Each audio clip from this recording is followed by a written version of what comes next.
नमस्कार दोस्तों। हम लोकतांत्रिक राजनीति के पहले चैप्टर सत्ता की साझेदारी की बात कर रहे थे और अपन ने इसके बहुत से टॉपिक पढ़ लिए थे। अब उससे आगे देखते हैं कौन सा टॉपिक आता है। औपनिवेशिक शासन तक पढ़ लिया था अपन ने। अब अगला टॉपिक देखिए।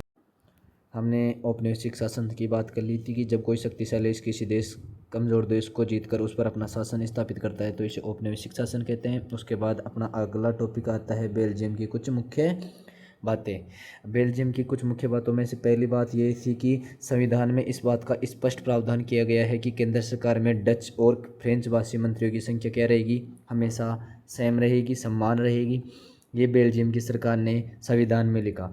वहाँ पर दो समुदाय के दो भाषा बोलने वाले लोग थे, एक थे डच और एक थे फ्रेंच भाषा। तो उन्होंने संविधान में ये लिखा कि कोई भी मंत्री होगा वो डच और फ्रेंच भाषा का दोनों का बराबर रहेगा। इसकी दूसरी मुख्य बात थी कि कुछ विशेष कानून तभी बन सकते हैं जब दोनों भाषा समूह के सांसदों का बहुमत उसके पक्ष में हो। और इनके कहने का मतलब है कि अगर कोई कानून बनेगा, अगर बेल्जियम में कोई भी कानून बनता है तो वहाँ पर दोनों भाषा के डच और फ्रेंच भाषा के जो सांसद है उनका बहुमत होना ज़रूरी है। अगर किसी एक भाषा के समूह वहाँ पर बहुमत नहीं देता है तो वो कानून देश में लागू नहीं होगा। वहाँ पर ज़रूरी है कि दोनों भाषा के लोगों का जो सांसद है उनका बहुमत होना ज़रूरी है। इसकी तीसरी प्रमुख बात थी कि केंद्र सरकार की अनेक शक्तियाँ देश के दो इलाकों की क्षेत्रीय सरकार को प्रदान की गई थी। उन्होंने केंद्र सरकार ने अपनी शक्तियों का क्या कर दिया, वहाँ पर विभाजन कर दिया और दो अलग अलग समूह के देश क्षेत्रीय इलाकों में क्या कर दी, अपनी शक्तियाँ बांट दी। उसके बाद में देखो इसकी चौथी प्रमुख बात आती है कि बेल्जियम राज्य सरकारें केंद्र सरकार के अधीन नहीं होंगी। बेल्जियम की ये प्रमुख बात है कि आज देखो भारत की बात करें तो भारत में जो केंद्र सरकार और राज्य सरकार है वो केंद्र सरकार के अधीन होती है, हमेशा केंद्र सरकार के अधीन होकर कार्य करती है। जबकि बेल्जियम में ऐसा नहीं है। यहाँ पर राज्य सरकारें भी स्वतंत्र होती हैं और केंद्र सरकार भी स्वतंत्र होती है। राज्य सरकार केंद्र सरकार के अधीन नहीं होती है, इस बात का ध्यान रखना। उसका पांचवा मुख्य बात थी केंद्र सरकार और राज्य सरकारों के अलावा यहाँ तक तीसरे स्तर की भी सरकार काम करती है जिसे सामुदायिक सरकार के नाम से जाना जाता है। इस सरकार का चुनाव एक ही भाषा बोलने वाले लोग करते हैं। ये क्वेश्चन बहुत बार पूछा गया है कि सामुदायिक सरकार, निम्न में से सामुदायिक सरकार किस देश में है, तो किस में है, बेल्जियम में। किस में है, बेल्जियम। किस में, बेल्जियम में। और सामुदायिक सरकार किसे कहते हैं, एक ही भाषा बोलने वाले लोग जिस सरकार का चुनाव करते हैं उसे बोलते हैं सामुदायिक सरकार। और ये थी बेल्जियम की कुछ प्रमुख बातें। उसके बाद में देखिए अपना अगला टॉपिक आता है युक्ति परक। युक्ति परक से अभिप्राय है कि लाभ या हानि का सावधानी पूर्वक हिसाब लगाकर किया गया फैसला ही क्या कहलाता है, युक्ति परक कहलाता है। कि जब कोई आदमी लाभ और हानि, प्रॉफिट और लॉस दोनों को ध्यान रखकर कोई फैसला लेता है तो उसे क्या बोलते हैं, युक्ति परक कहते हैं। जब भी कोई व्यक्ति लाभ और हानि का हिसाब लगाकर कि अगर ये फैसले लेने से अपने लाभ होगा कि अपनी हानि होगी, कोई भी कार्य करेंगे इससे अपना लाभ होगा या हानि होगी, उस सब का ध्यान रखकर अगर कोई फैसला लेता है तो उसे क्या बोलते हैं, युक्ति परक। क्या बोलते हैं, युक्ति परक। अब देखिए दोस्तों कुछ क्वेश्चन की तरफ चलते हैं। Question number 1। अब क्वेश्चन नंबर 1 की बात करते हैं अपन। अपना क्वेश्चन नंबर 1 है श्रीलंका में कुल जनसंख्या के सीलों का प्रतिशत कितना था। तो ये कितना था, 74%। श्रीलंका में कुल जनसंख्या में सीलियों का प्रतिशत कितना था, 74%। और बाकी बच गए कितने थे, तमिल समुदाय के लोग। 74% कौन थे, सियली जो बहुसंख्यक थे, और बाकी बच गए कितने, वो बाकी तमिल समुदाय के लोग थे। अगला दूसरा क्वेश्चन, अपन दूसरे क्वेश्चन की तरफ चलते हैं। तो दूसरा क्वेश्चन है अपना कि श्रीलंका में नई संविधान में क्या प्रावधान किया गया। तो इसका आंसर है श्रीलंका में नई संविधान में प्रावधान किया कि देश की जो सरकार होगी वो बौद्ध धर्म को संरक्षण और क्या देगी, बढ़ावा देगी, और किसी भी धर्म को बढ़ावा नहीं देगी। इसके बाद में देखिए अपना तीसरा क्वेश्चन आता है कि सिंहली और तमिल समुदाय के संबंध क्यों बिगड़ते चले गए थे। जो सिंहली समुदाय के लोग थे और जो तमिल समुदाय के लोग थे उनके बीच में जो संबंध थे वो क्यों बिगड़ रहे थे। तो देखिए इसमें क्या आंसर आएगा, इसमें आएगा कि तमिलों को लगा कि संविधान और सरकार की नीतियां उन्हें समान राजनीतिक अधिकार से क्या कर रही हैं, वंचित दे रही हैं। उन्हें वंचित कर रही हैं, उन्हें समान अधिकार नहीं मिल रहे, इसलिए ही तमिल और शेली समुदाय के संबंध बिगड़ते चले गए थे। उसके आगे देखिए चौथा क्वेश्चन। अब अगला क्वेश्चन है अपना कि बेल्जियम की सामुदायिक सरकार व श्रीलंका की बहुसंख्यक सरकार में अंतर क्या है। तो इसका आंसर है बेल्जियम की सामुदायिक सरकार चयन। अभी आपने पढ़ा था बेल्जियम की सामुदायिक सरकार किसे कहते हैं, कि बेल्जियम की सामुदायिक सरकार का चयन एक ही भाषा बोलने वाले लोग करते हैं। ऐसी सरकार जिसमें एक ही भाषा बोलने वाले लोग उस सरकार का चयन करते हो उसे बोलते हैं सामुदायिक सरकार। जबकि श्रीलंका में बहुसंख्यवादी सरकार में एक ही समुदाय के लोगों का क्या रहता है, प्रभुत्व रहता है। और जहाँ पर एक जो संख्या में लोग ज़्यादा हैं, जो जाति की संख्या में लोग ज़्यादा हैं, वे सरकार का निर्माण करते हैं, तो उसे क्या बोलते हैं, बहुसंख्यवादी सरकार।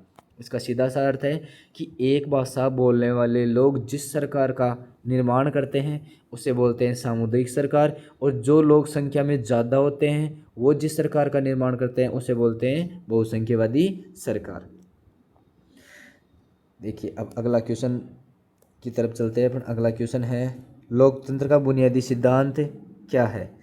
लोकतंत्र का बुनियादी सिद्धांत क्या है। तो लोकतंत्र का बुनियादी सिद्धांत है, लोकतंत्र बुनियादी का सिद्धांत है कि जनता की समस्त राजनीतिक शक्तियों का स्रोत है, उसमें लोक स्वशासन की संस्थाओं के माध्यम से शासन चलाते हैं। लोकतंत्र का बुनियादी सिद्धांत क्या है कि जनता ही सारी शक्तियों का क्या होती है, स्रोत होती है। क्यों, क्योंकि लोकतंत्र लोगों का क्या होता है, शासन, और ये लोग अपनी मर्जी के अनुसार अपना शासक चुनते हैं। इसलिए पूरी शक्तियाँ किस में निहित होती है, जनता में। किस में होती है, जनता में। इसीलिए क्या कहा गया है कि लोकतंत्र का बुनियादी सिद्धांत है कि जनता ही समस्त राजनीतिक शक्तियों का स्रोत होती है।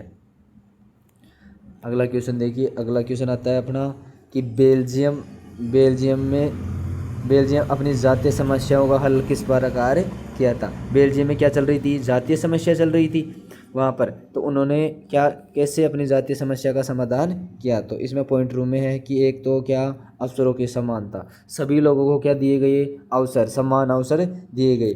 दूसरा, शक्तियों का विभाजन। बेल्जियम ने क्या कर दिया था, अपनी कुछ शक्तियाँ केंद्र सरकार व स्थानीय सरकार में बांट दी थी, क्षेत्रीय सरकार में बांट दी थी। दूसरा कि राज्य सरकारें केंद्र सरकार से स्वतंत्र हो गई, वहाँ पर केंद्र सरकार के अधीन जो राज्य सरकार थी उन्हें क्या कर दिया गया, स्वतंत्र कर दिया गया। उसके बाद में चौथा पॉइंट है कि ब्रुसेल्स में दोनों समुदायों को समान प्रतिनिधित्व दिया गया। वहाँ पर डच भाषा के लोग और फ्रेंच भाषा के लोग दोनों को समान रूप से क्या किया गया, प्रभुत्व या प्रतिनिधित्व दिया गया, कि दोनों समुदाय के लोग चुनाव में खड़े हो सकते हैं।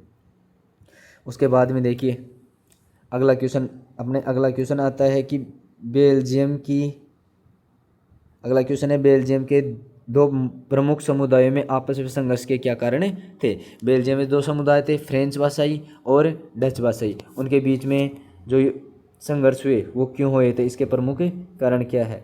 तो देखिए पहला कारण, बेल्जियम की जातीय बनावट क्या थी, बहुत ही जटिल थी। ये आपने पढ़ लिया था कि कुछ 59% फ्लेमिश इलाके में रहते थे और डच भाषा बोलते थे, कुछ क्या करते थे, वेलोनीला क्षेत्र में रहते थे और फ्रेंच भाषा बोलते थे। उसके बाद उन्होंने ब्रुसेल्स की बात करते, ब्रुसेल्स में 80% तो लोग क्या थे, फ्रेंच भाषी, और 20% कैसे थे, डच भाषी।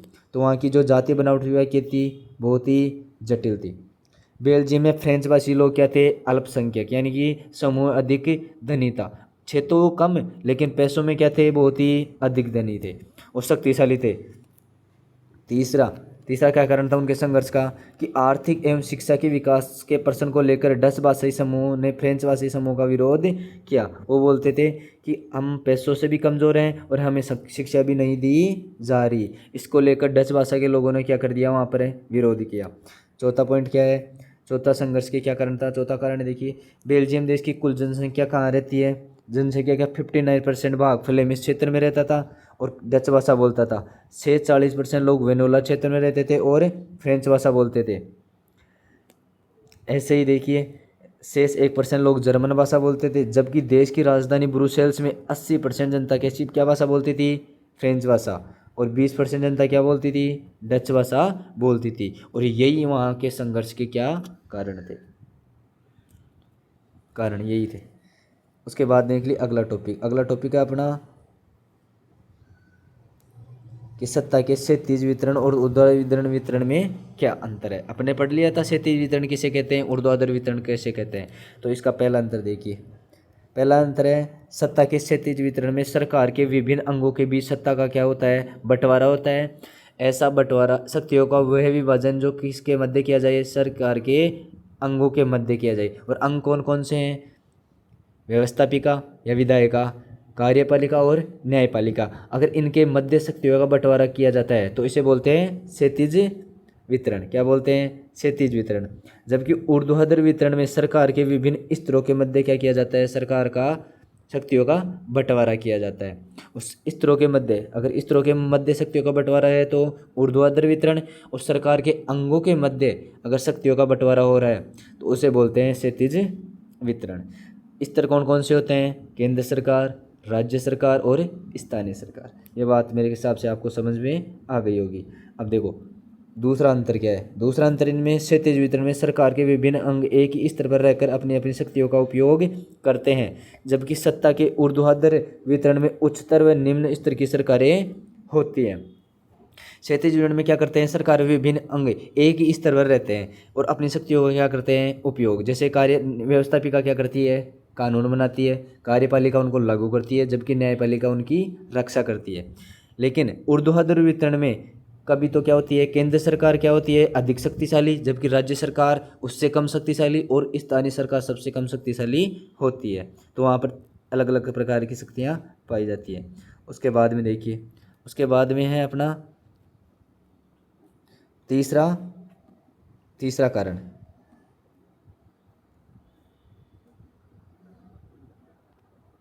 देखिए तीसरा कारण था अपना कि क्षैतिज